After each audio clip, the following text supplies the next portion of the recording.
Le moment était enfin venu qu'il y ait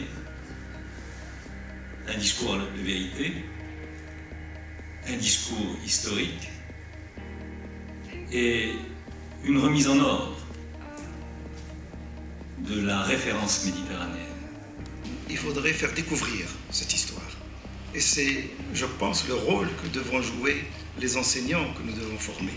Ce n'est pas enseigner l'histoire, ils ne doivent pas l'apprendre. On n'a pas besoin d'apprendre l'histoire. La France, l'histoire, il faut qu'on se l'approprie, il faut qu'on la découvre.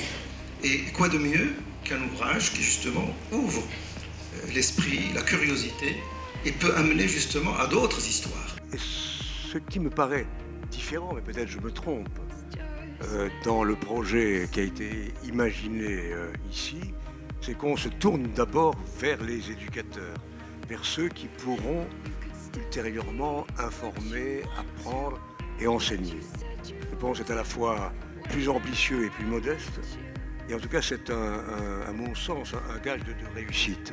Ce n'est pas du tout ni le regard du sud vers le nord ou du nord vers le sud, c'est une approche globale de l'histoire de la Méditerranée qui place la Méditerranée dans une échelle beaucoup plus large, c'est l'échelle mondiale.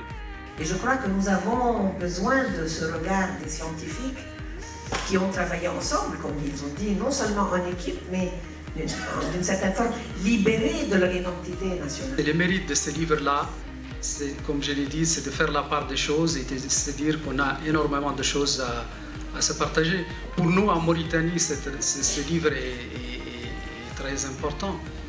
Je crois que cette histoire du Maghreb ne peut se faire que s'il y a la liberté d'expression, la liberté des scientifiques de faire leur devoir et de faire leur travail, en toute indépendance.